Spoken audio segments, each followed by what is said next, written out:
एटमी India की तरफ से नमस्ते। आज भी मैं इधर हूँ आप लोगों के साथ एक बहुत ही इम्पोर्टेंट चीज़ शेयर करने के लिए। एटमी का बुनियादी सिद्धांत आज मैं बताने वाला हूँ।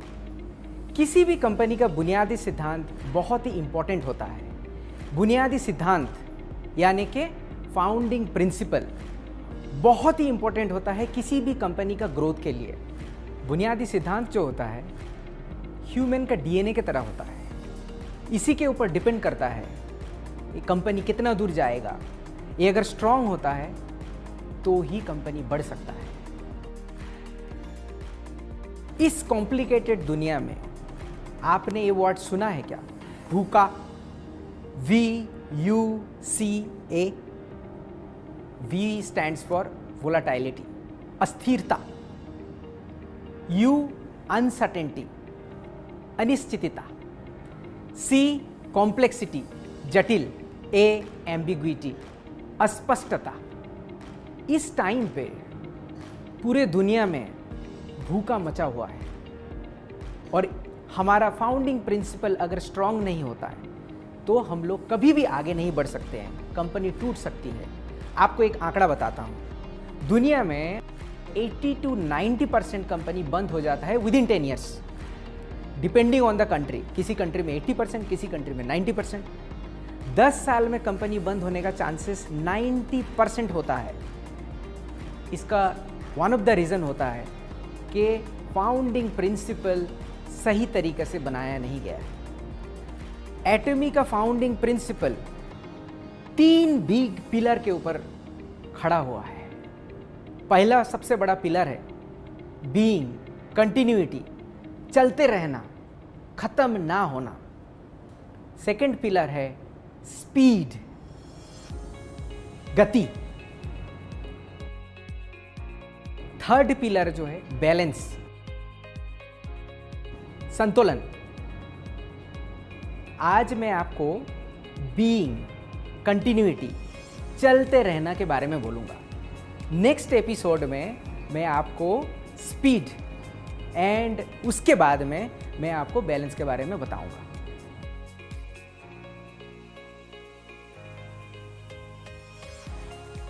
Let's talk about being. Being के बारे में बोलते हैं। क्यों कॉन्टिन्यूटी हमारे लिए इंपॉर्टेंट है? क्यों चलते रहना इंपॉर्टेंट है? कंपनी एक बार स्टॉप हो जाए तो हम सभी इफेक्टेड होते हैं। हमारे एम्प्लॉयज़ इफेक्टेड होते हैं, हमारे मेंबर्स इफेक्टेड होते हैं, हमारे सप्लायर्स इफेक्टेड होते हैं, इवन हमारे ऊपर जो डिपेंडेंट है, मतलब एम्प्लॉई के ऊपर जो डिपेंडेंट फैमिली है वो भी इफेक्टेड होते हैं। सो इतने सारे इफेक्टेड होने के वजह से हम लोगों को कंपनी किसी भी हालत में बंद नहीं करना है।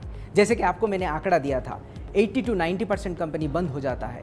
तो आप सोचिए उस कंपनी के एम्प्लॉय के बारे में, उस कंपनी से जुड़े हुए सारे व्यक्ति के बारे में, उनसे जुड़ा हुआ सारे परिवार के बारे में। इसीलिए कंपनी कभी भी बंद नहीं होना चाहिए। ये सबसे बड़ा प्रिंसिपल है एटमी के अंदर। कंपनी बंद होने के पीछे 3 इंपॉर्टेंट रीज़न होता है। एक होता है लागत प्रबंधन। लागत प्रबंधन मतलब कॉस्ट मैनेजमेंट के वजह से कंपनी बंद हो जाते हैं। दूसरा होता है संचालन प्रबंधन, जो कि ऑपरेशन मैनेजमेंट होता है। इसके फेलियर से भी कंपनी बंद हो सकती है। तीसरा होता है मानव संसाधन प्रबंधन, HR मैनेजमेंट। ये भी सही तरीके से नहीं होने से कोई भी कंपनी बंद हो सकता है। इन 3 कारण के ऊपर एटमी ने बहुत सोचा है और इसका व्यवस्था ऐसे करके किया कि फ्यूचर में कभी प्रॉब्लम ना आए। लागत प्रबंधन यानी कि कॉस्ट मैनेजमेंट। कॉस्ट मैनेजमेंट में कंपनी का अगर जरा सा भी गलती होती है ये कंपनी के लिए बहुत भारी पड़ती है। कंपनी को क्लोज बहुत जल्दी करना पड़ जाता है। एटमी के अंदर कॉस्ट मैनेजमेंट का प्रभाव ना आए इसीलिए हम लोग रेजर थिन कॉस्ट लेके चलते हैं। रेजर थिन कॉस्ट क्या है? अगर हम लोग इतना बड़ा प्रोडक्ट कॉस्ट होता है उसमें से हमारा प्रोडक्शन कॉस्ट इतना ही होता है। क्यों? क्योंकि आपको अगर हम लोगों को अच्छा प्रोडक्ट देना है तो उसमें रॉ मटेरियल अच्छी तरीके से देना है। अब अगर हमारा प्रोडक्शन कॉस्ट ज़्यादा बढ़ गया तो आपको हम लोग कैसे प्राइस में दे सकते हैं? एब्सोल्यूट क्वालिटी, एब्सोल्यूट प्राइस हमारा कहाँ पे रहेगा? कॉस्ट मैनेजमेंट में और एक हम लोग सोच समझ के डिसीजन लिए हुए हैं, ये है जीरो डेब्ट पॉलिसी। ये क्या है? इसका मतलब है हमारे जितने भी सप्लायर हैं, हम लोगों को जो सप्लाई देते हैं गुड्स, उनका 1 हफ्ते के अंदर हम लोग पेमेंट कर देते हैं और कभी भी उनका पैसा बकाया नहीं रहते हैं। इवन उनको फैक्ट्री सेटअप करने के लिए हम लोग एडवांस में पैसे देते हैं।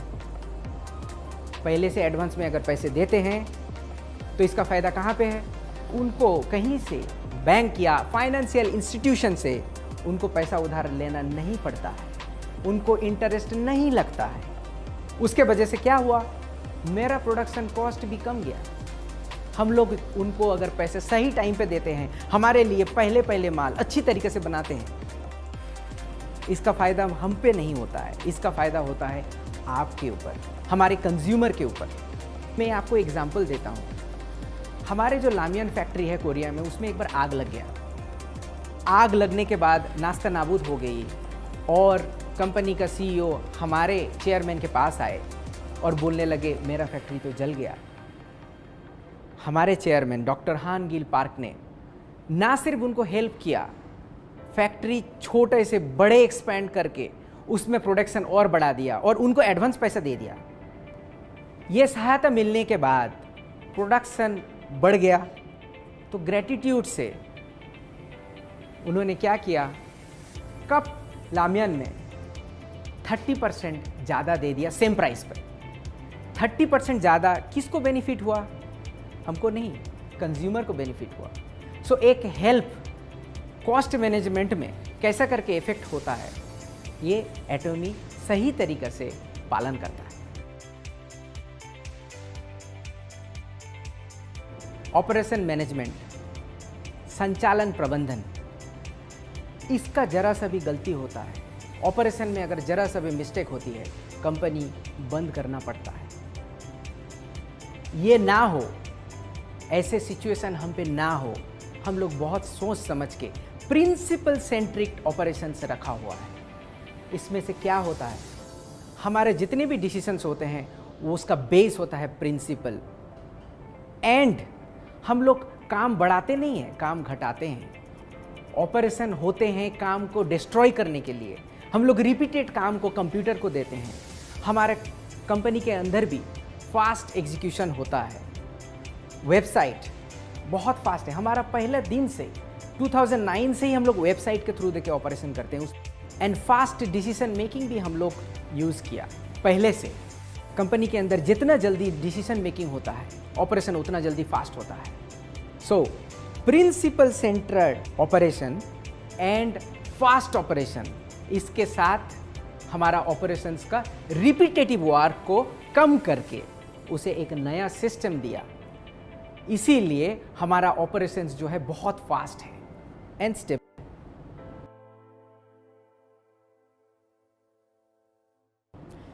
मानव संसाधन प्रबंधन यानी कि HR मैनेजमेंट। कंपनी का हर काम जो है कंपनी एक बंदा नहीं कर सकता है। कंपनी का हर एम्प्लॉय मिल के प्रोजेक्ट बनता है। कंपनी का हर बंदे का कंट्रीब्यूशन से कंपनी चलता है।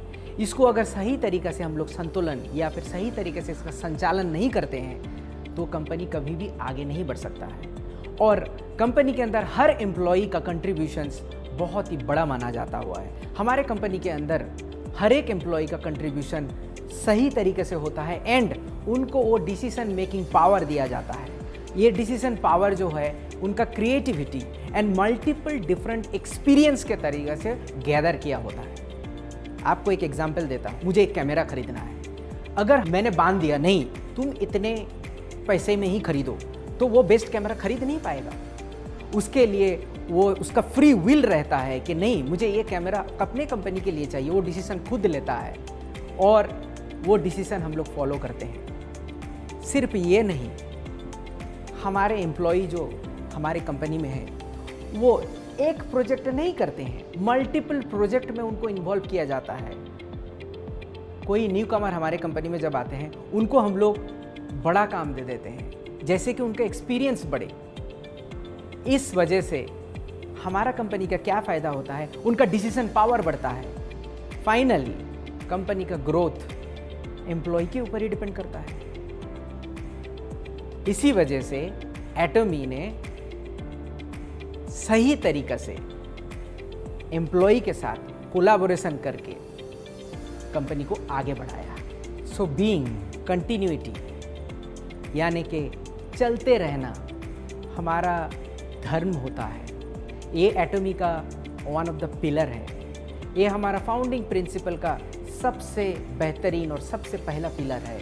हमारा कंपनी चलते रहना चाहिए, क्योंकि हम लोग चलते रहेंगे तभी 100 साल तक हमारा कंपनी जारी रहेगा। और सिर्फ आपका जनरेशन नहीं, आपके बच्चे और उनके भी बच्चे 100 साल तक हमारे कंपनी के साथ जुड़े रहते हैं। ये फाउंडिंग प्रिंसिपल के अंदर 3 डिफरेंट मैनेजमेंट के थ्रू देके हमारा कंटिन्यूटी जारी रखते हैं। अगले बार मैं फिर से आऊँगा और स्पीड फाउंडिंग प्रिंसिपल के बारे में आपको डिटेल्स में बताऊंगा। तब तक के लिए नमस्ते, जय हिंद।